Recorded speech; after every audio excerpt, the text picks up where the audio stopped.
Okay, so let's jump right in. October is Cybersecurity Awareness Month, and we're going to do a deep dive into that today because most of you out there listening might think, oh, this is kind of just for the techies, people who are into computers or into cybersecurity or like the super nerds like Benji and I, right? It really, though, now kind of affects everyone. Hey, Beck, it's not just the IT teams and the cybersecurity people. It's every person that has an account that is a digital citizen in this world. Yeah, absolutely. And that is almost everyone, and especially most of our listeners. So if we have a look at what we're doing at Friendly Phishing for Cybersecurity Awareness Month, it's all about fighting phishing. Yeah, cyber threats are everywhere, and it's more important than ever to protect not only your personal data and your online life, but also your work assets, your work information. And throughout October, we'll be sharing lots of vital information tips to help you and your colleagues stay safe in our hyper-connected world. Can you tell us a bit about what we can expect this month, Beck? Yeah, so the tagline for Cybersecurity Awareness Month this year is Secure Our World, which is kind of catchy, and it highlights what you just said, securing your organization, securing your personal accounts, and securing, I guess, your friends and family as well. So we're going to be talking about a lot of the basics, so things like phishing and MFA, but we're also going to be talking about things like how to stay safe online gaming and those funny little QR codes that we have everywhere. It really is invasive. No matter where you kind of go, there's some digital door that's waiting to be unlocked that who knows what's behind it. We actually brought in a couple of our friends from overseas who have reviewed some of our material, and we'll cut to them now to give you a little sense of what they thought of the toolkit. Love it. And the funny thing is, this whole deep dive is inspired by, we're taking a look at stuff from a company called Friendly Phishing, which I love the name because it's all about, fighting phishing. And their tagline for Cybersecurity Awareness Month this year is Secure Our World. Catchy. I know, right? Yeah, it's very true. Yeah. And it kind of highlights, like you were saying, how important this is for everyone. It really is a shared responsibility, especially now that, everything we do is online these days. And the good news is, Friendly Phishing is, they're giving us more than just like a catchy tagline. Yeah. They've got this whole toolkit. They call it their Cybersecurity Awareness Month program. And it's full of really practical advice on how to actually stay safe online. So yeah, that was really cool to hear. It's really great when other people have heard about us and our work. But Benji, would you like to tell our listeners what podcast that is and where they are from? So what's most interesting about our friends there is that they're not real. They're part of a new product that is been released by Google called Notebook LM, where you can generate a podcast about any topic. Now, isn't it wild? It is interesting because when I first stumbled across this, I thought it was two people and kind of went down the rabbit hole of trying to figure out how this came to be and realized it's a tool that's available to everyone to create these very lifelike conversations. Because they have a really natural back and forth, sort of like you and I do. Like they're saying, yeah, and huh, and making all those little utterances that a real person does. So you kind of double take when you listen to it. You're like, how is this not real? I think, thing that I mostly come away with it from is the level of potential misuse of these technologies, and particularly highlighting things relating to phishing and impersonation.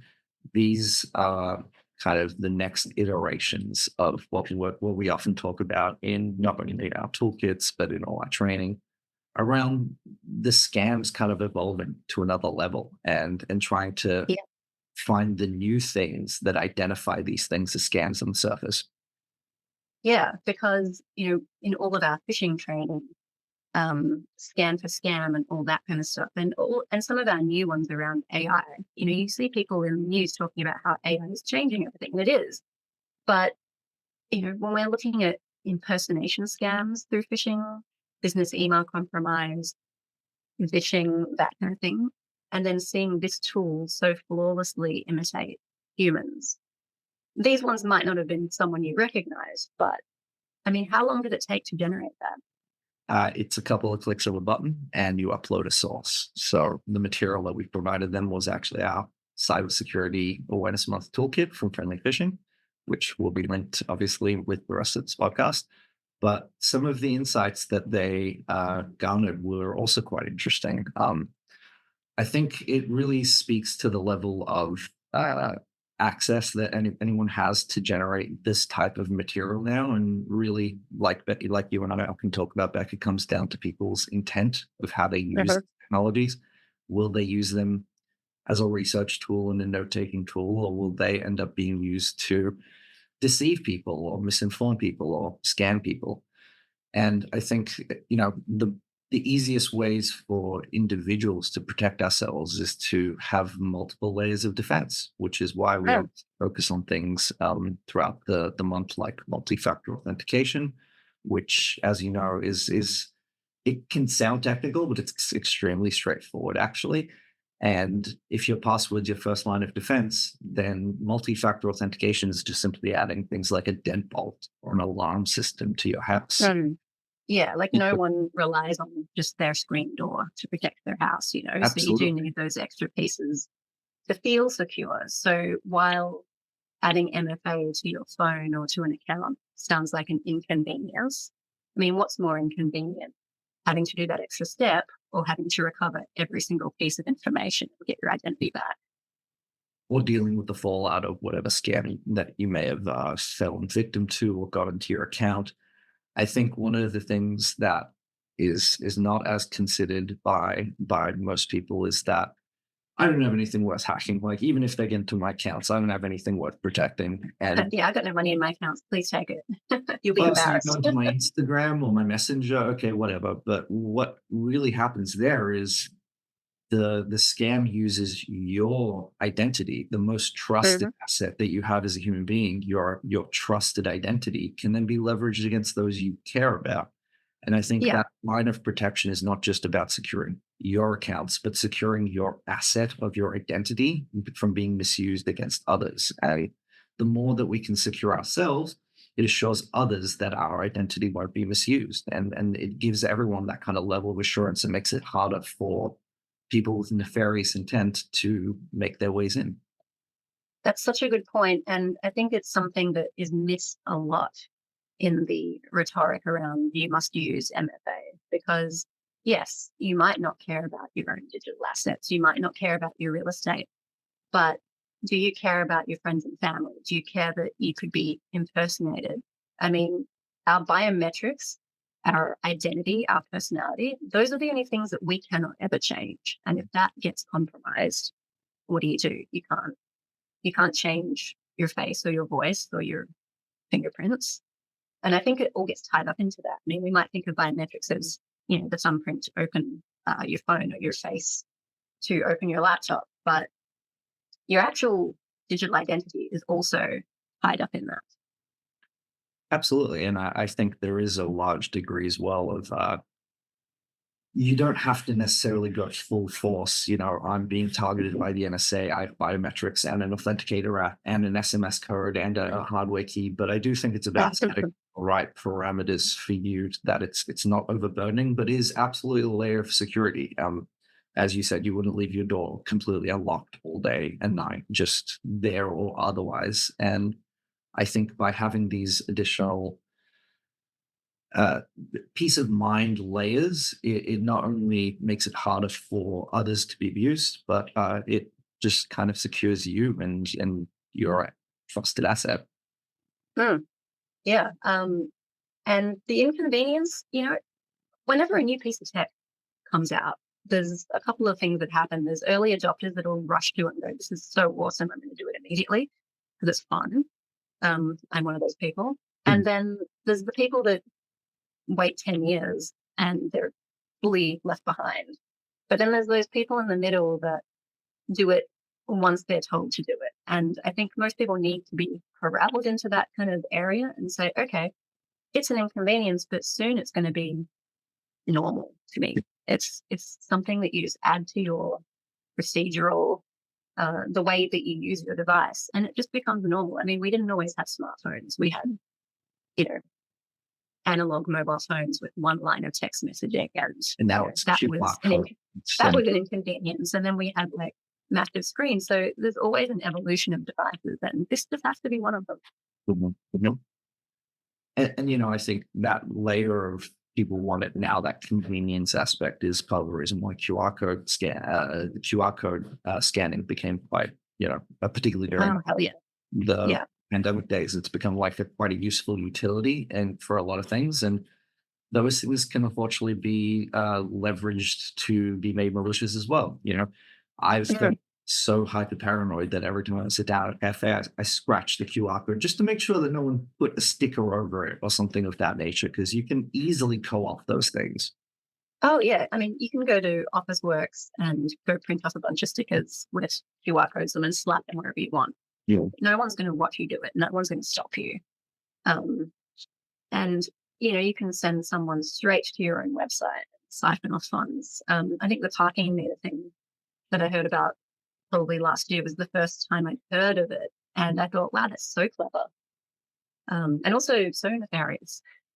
It's very nefarious. And I do wonder if most people that kind of think about cybersecurity or hackers or scams, they don't fully consider potentially the levels to which some of these people will go to get their end goals achieved. I saw a common scam recently on Facebook where scammers would find that there are funerals going on and being live streamed. They would create profiles of those people that set up the funeral live streams and then request donations from family members. Oh Endings my gosh. So the levels that some of these individuals will go to achieve their end goal is beyond what a regular citizen could even conceive of. And that's why I think just having these securities in place, it makes everyone, we can all rest easier knowing that we're secure. Um, That's so horrible. The funeral thing. I mean, I never would have thought of that. I never would have thought of looking out for that as a scam.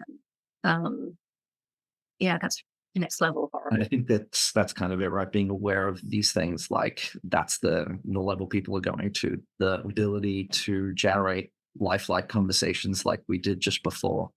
It's becoming a lot easier to, I suppose, uh, put yourself out there to be manipulated in a lot of ways because of our desire to be connected. You often say, Beck, highly connected but disconnected society.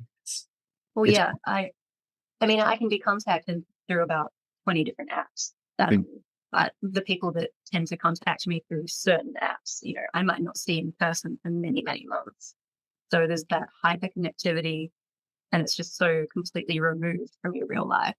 Mm. So I think people kind of forget that you do have two lives. You do have that digital life, and you do have that in-person life. And the trust that you give to people in person kind of bleeds across to that digital life, Mm. and people don't notice. And what I was saying before about how I never would have thought I was getting scammed if I was going to an online funeral and I was making a donation to that family. Guess what that shows? I mean, I work in cybersecurity. I research this stuff for a living, and I didn't know that that was a scam. I mean, I feel like people shouldn't feel disappointed in themselves or shame if they do fall for one, because, like you said, the criminals are like 10 steps ahead.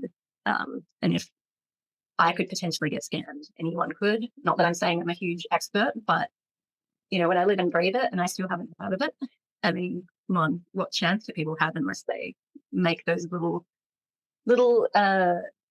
layers of security in everything they do? And being cognizant of not everyone on the internet's that helped you, and more often than not, they're oppositely not they're trying to take advantage of you, which I think kind of ties into the final aspect of Cybersecurity Awareness Month is online gaming and how much it's a potential target for cyber criminals more broadly.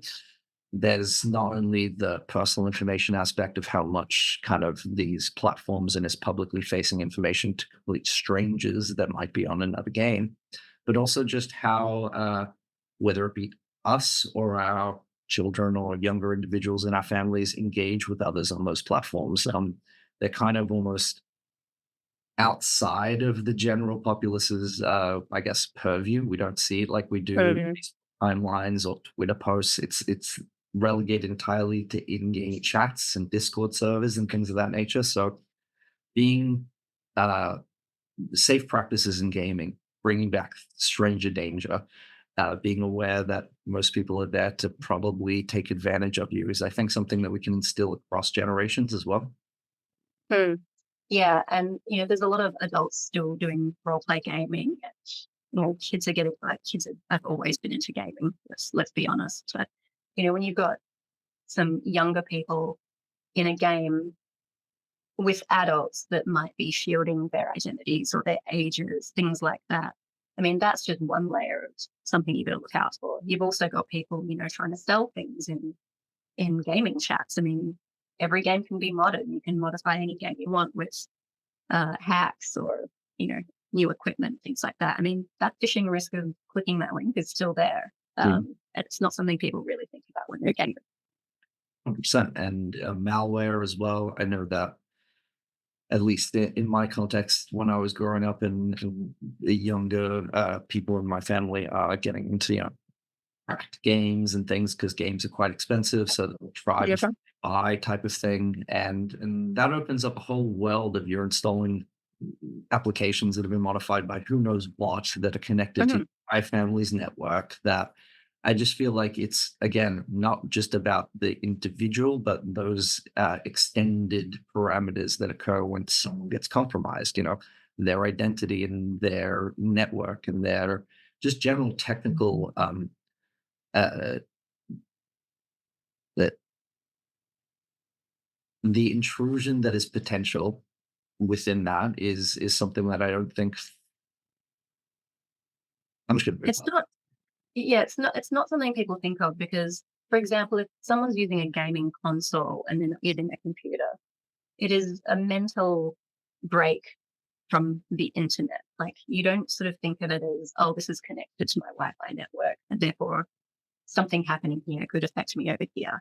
But it is, because you're looking at a gaming console, and when I was growing up, there was no internet in gaming. I had a cartridge that I had to blow into 3 times to see it to work. So if I was like video gaming, I wasn't on the computer and I wasn't outside. It was a secret third thing. But it isn't a secret third thing anymore. It's part of the internet. So Yep. yeah, I think some people still have that mentality, and maybe they are less careful. And so I guess in summary of all this stuff, we talked about quite a few things, and it can probably seem a bit overwhelming as well to some people around, like, you got to do this and you got to be aware and you got to be scared of this. And I'd hate for what we're saying here to be kind of made to scare people, but rather make them aware of how, I guess, simple it is to secure themselves with relatively complex technical things that don't require any technical understanding. Having an authenticator app set up on all your accounts, not just your banking accounts, but social media accounts as well. That's an incredibly valuable layer of security. Putting that deadbolt on your door, putting that alarm system on your deadbolt. Do you have any insights or advice on how people can use QR codes more responsibly back?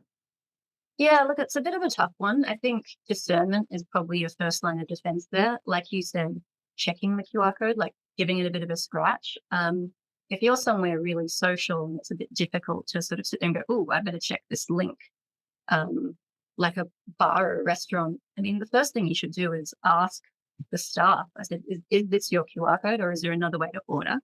I would never default to just using those. And for things in a public place like a parking meter or any convenient way to pay, I would probably just question it every time. I mean, you can get QR code scanning apps that can sort of check the link for you, but not every scammer's link is going to be flagged as a scam because anyone can buy a URL anyone can upload a website, and they're not always going to be flagged as a scam, especially if that domain is very similar to the correct That one. verifying, just scanning a thing and clicking the link instantly because that's the link that came up. Yeah. I always try to look at, okay, so the parking meter is this company, but the link is some It completely says something random else. thing. That's probably not the right one.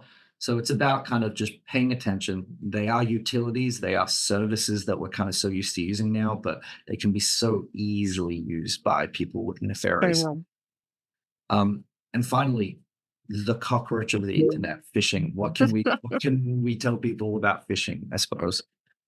Ah, well, that's always the $64,000 question.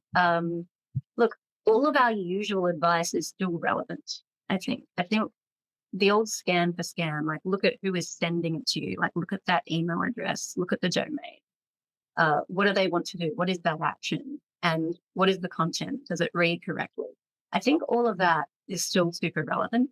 But when we're looking at things like business email compromise or impersonation, as we heard from our wonderful American friends earlier, sometimes you do need that extra level of stranger danger and mistrust to really drill down and see if this is correct or not. I mean, don't be in a rush. Have that cognitive break.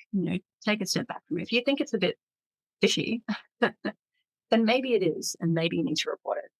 Yeah, absolutely. And I think with the advent of generative AI and things, spelling and grammar, things of that nature, are probably not as hyper It's not going to these be there for days. very long. But they do kind of still use those tactics to avoid segs or, email gateways and scanning services that automatically will pick up things with, keywords. So they use misspellings to pick up those, to get through those segs and also identify, people that are potentially more amenable to ignoring things like grammatical Yes. errors. But it's far less common these days. And I think the biggest thing I can advise people with phishing is that there seems to be an advent of scammers realizing that scanning gateways and things are really good at capturing nefarious links and malicious attachments. So what they try and do now is subvert you to another platform or another device that they know may not be as Yes. things like getting you on WhatsApp, getting you on a different device, like getting you to scan a QR code. Those things might not be as protected as your work asset, for example, and then the scam kind of launches up there. So always be cautious of unsolicited contact, and always question when people reach out to you with directions, I suppose, even in the face of authority. Yeah, absolutely. Not to be paranoid, but yeah, just use your best judgment and always report if you're not sure, because if you report those emails, if it's not a scam, no harm done. It bounces back to you and you can complete whatever action is necessary. But if it is, then you might have just saved your whole organization. 100%. Security is everyone's responsibility. Good luck out there, everyone. Secure our world. And thanks for listening. Yep. Have a great Cybersecurity Awareness Month. Thanks.